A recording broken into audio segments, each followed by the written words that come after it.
Ya, oke guys. Assalamualaikum. Balik lagi dengan Jaki dan hari ini tanggal 28 April. Gua mau membahas Akra. Sekarang pukul 16:48 guys, mau jam 5. Nah, Akra ini di hari Jumat itu turun 7% guys. 7% itu bagi Akra adalah hal yang sangat luar biasa karena Akra ini termasuk saham blue chip ya. 7% dan sekarang ada di harga 1.600 guys. Itu hal yang sangat besar. Nah, kenapa dia turun? Karena memang adanya respon yang negatif ya, di mana kuartal 4 2023 dia IPS-nya itu kan 53. Kemudian di tahun 2024 kuartal 1 dia di angka 30. Padahal sebenarnya secara year on year kalau dibandingkan dengan kuartal 1 tahun 2023 ya, ya nggak jauh beda guys. Dia sama kayak Telkom. Nah, si Akra ini respon dari marketnya seperti itu. Cuman gini, kita perlu tahu bahwa Akra ini adalah perusahaan trading, perusahaan distribusi. Dia model bisnisnya adalah ini guys, perdagangan dan distribusi. Perdagangan dan distribusi minyak, kemudian kimia dasar.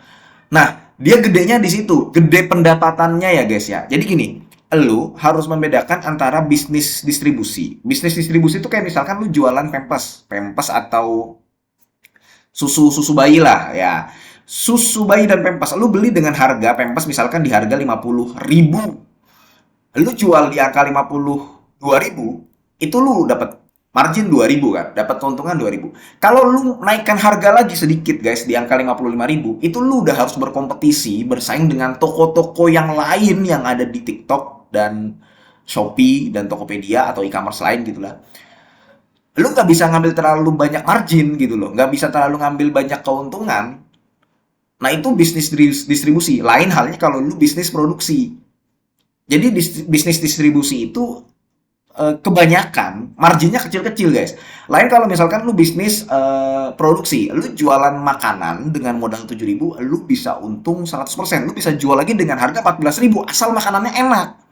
Itu guys. Nah, sekarang Akra itu paling gede di sini guys, di perdagangan dan distribusi ini yang gede. Di tahun 2024 aja, sorry 2023, 31 Desember dia dapat 38 triliun.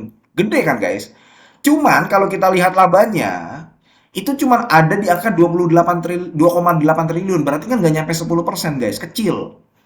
Nah, sekarang yang jadi ujung tombak, bukan ujung tombak sih, yang bisa menunjang IPS Akra itu yang mana? Ya, JIP itu kawasan industri, kawasan industrial itu. Karena di sini marginnya gede, guys. Dan ini adalah jawaban kenapa IPS kuartal 4 Akra itu gede. Salah satunya disokong ini, guys. Jadi waktu di tahun 2023, kuartal ketiga, dia masih menjual segini, guys, tuh, 700 miliar dengan margin dengan laba 377. Tapi di akhir tahun 2023 dia berhasil menjual 2,1 triliun kawasan industri.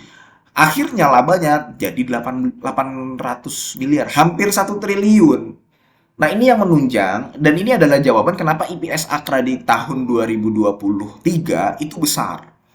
Nah, sekarang JIP-nya. Ya, lu bisa main-main atau lu bisa tanya teman-teman lu yang ada di wilayah Jawa Timur ya guys ya. Barangkali kan JIP ini adalah bisa dikatakan perusahaan JV ya, joint venture antara Akra sama Pelindo. Jadi mereka berbarengan.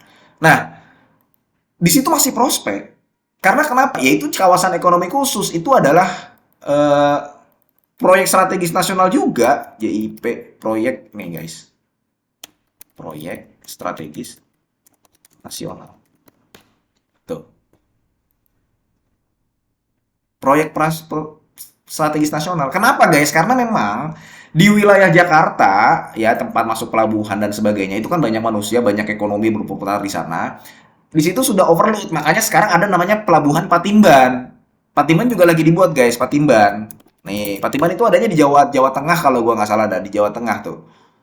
Nah, itu juga dekat ke Jawa Timur. Seharusnya dekat dan di situ yang akan ditargetkan pemerintah untuk ekonominya bertumbuh juga. Nah, makanya kalau misalkan ditanya apakah ini masih prospek JIP? Masih, guys. Masih sangat prospek. Nah, sekarang dia sudah mengantongi 300 miliar. Berbeda dengan tahun 2023 kemarin yang mana dia hanya mengantongi 500 miliar. Tapi jualan lahan itu kan memang nggak bisa kepada ini kan ada Freeport, di sini ada Freeport, ada perusahaan-perusahaan lain, perusahaan-perusahaan besar. Jualan itu nggak jualan ini nih kayak Demas aja guys, kayak Demas, kayak Best, Bekasi Fajar gitu ya. Itu nggak bisa setiap kuartalnya stabil, nggak bisa. Hanya saja ketika nanti ada suatu di satu kuartal dia penjualannya meledak gitu ya, tiba-tiba IPS-nya bisa meledak. Jadi kesimpulannya apa guys? Pertama, JIP masih sangat prospek. Lu boleh tanya teman-teman lu yang ada di wilayah sana dah, apalagi yang kerja di Pelindo atau kerja di Akra itu kan insider ya orang dalam, lu bisa coba dapatkan informasinya. Gue meyakini bahwa JIP itu masih sangat prospek karena dia berada di wilayah Jawa Timur, di Jawa Jawa Timur. Beda kalau misalkan kita mendapatkan info, oh IKN prospek nih, betul, IKN mungkin akan prospek, tapi waktunya masih lama, butuh mobilisasi massa dulu ke sana. Makanya banyak PNS yang sekarang lagi diarahkan ke sana, banyak orang-orang yang sedang dipancing untuk ke sana gitu loh, diberikan penawaran menarik. Nah kalau di Jawa Timur udah nggak perlu guys, dia di sana memang udah ekonominya udah berputar, masa orangnya udah banyak di sana. Nah makanya itu pertama gue meyakini JIP itu masih prospek. Artinya si Akra ini masih prospek. Kedua, ya guys, kita ya harusnya kita melihatnya kalau misalkan lu belum punya barangnya, kita bersyukur bahwa si Akra ini direspon oleh market turunnya dalam. Ya mudah-mudahan dia turun karena gue pernah punya Akra guys. Gue pernah punya Akra waktu di angka 1200-an kalau nggak salah di sini guys.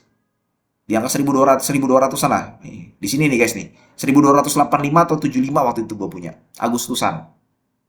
Kemudian di sini udah gue jual nih. Nah, gue jualnya kecepetan, guys. Harusnya gue tunggu lagi nih sampai sini. Gue memang waktu di sini menemukan saham lain yang lebih menarik ya. Akhirnya gue jual Akra kan.